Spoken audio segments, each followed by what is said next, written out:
Having been playing Jurassic World Evolution 2 for a little over 2 months at this point, I figured it would be quite cool for a video to sort of go over some of the improvements, but focusing specifically on specific elements of the game and ways they could be improved. Now, of course, I have done a video in the past on, I think it was 5 ways the game could be improved, but I don't think it really hits the nail on the head in terms of the problems the game has, and that's sort of what I want to achieve in this video, focusing specifically on, in this video, the aquatics and how they can be improved. So with that being said, if you do have any improvements that you think I might have missed, feel free to drop them down in the comments. But with that being said, I hope you do enjoy the video, and if you do enjoy it, please do consider liking and subscribing, as your support is greatly appreciated.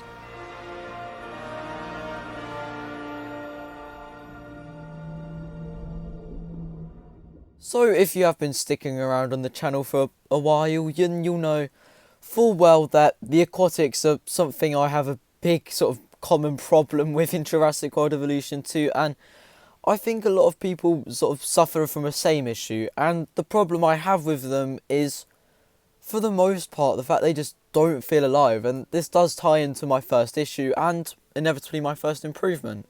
So as you might have guessed, my first improvement is the animations. Now, in terms of a game, if you want to make something feel alive, you've got to give it those animations to add that essence of life that they're really missing. It's sort of like the pteranodons in Jurassic World Evolution. And, not to say that they're anything alike, because of course your marine reptiles don't follow any specific animation patterns, but I don't think that's necessarily a good thing. I do love the fact that they sort of roam free, but that's all they do. They roam free and that's it. There's not much more to them. So with that in mind, my first proper improvement would be add some animations, whether that be just social interactions or even more feeding animations.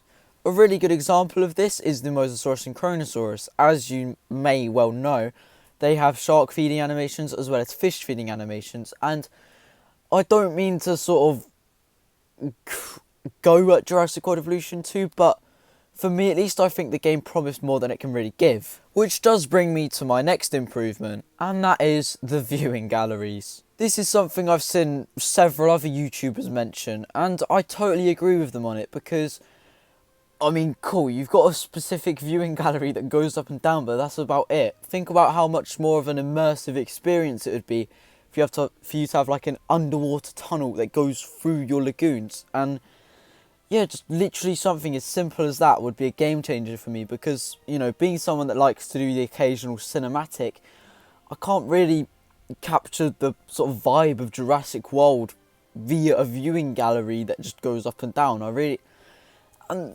I could go on about so many other problems with the viewing galleries. I mean, the fact we can't even set them on a schedule to go up and down is extremely irritating, to say the least. But the point I'm really trying to get at here is we need more variation, because even from the lagoon viewing galleries, when you do go underwater, and even when you're above water, you cannot see the marine reptiles to save your life unless they get extremely close, because that water is just extremely foggy, muggy. I don't know what you'd really call it. So third on the list, I do have the marine reptiles, well, themselves.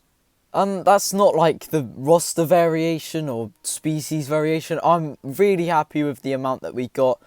From launch, it did take me by surprise, I must admit, but even though it was a pleasant surprise, the designs, for me at least, for most of the creatures are really just absolutely horrific. Now, I don't know whose idea it was to give a Lipleurodon of all creatures an absurd amount of armor plating. Like, don't get me wrong, it gets cool, but this isn't a Coolosuchus, or not Coolosuchus, a Sarcosuchus. It's a Lipleurodon, a 25-foot monster that lives in the depths of the sea, not some random swamp in Australia. Like, it's a cool design, but it's not a Lipleurodon. Same goes for the Elasmosaurus. I don't know where they really got the inspiration from, but, Frontier, it's never too late to change it. And that does bring me to my last point, which is the lagoons. This is something I mention pretty much any time I discuss the flaws of Jurassic World Evolution 2, but it's just another thing among a near enough endless list of things that you could do to, well, change in Jurassic World Evolution 2. Last time I talked about the lagoons, I mentioned the fact that when you load up Jurassic World Evolution 2, it shows a Mosasaurus swimming through a kelp forest, which made no sense to me because, of course, we don't have kelp forests. Although it could be hinting at, you know, a pack that Frontier want to charge £10 for in the future. But, of course, I'd still buy it because the lagoons are so lacklustre and empty.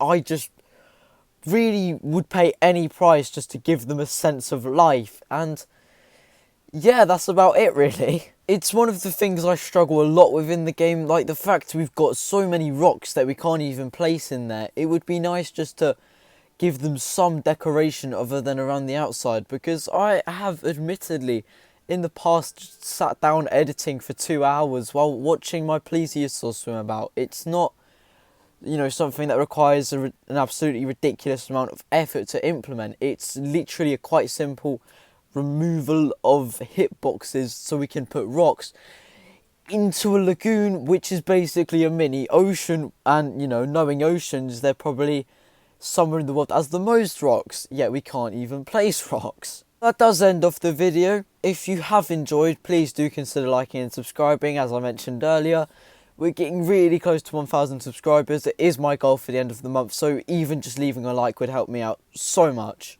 Thanks for watching, and I hope to see you in the next one.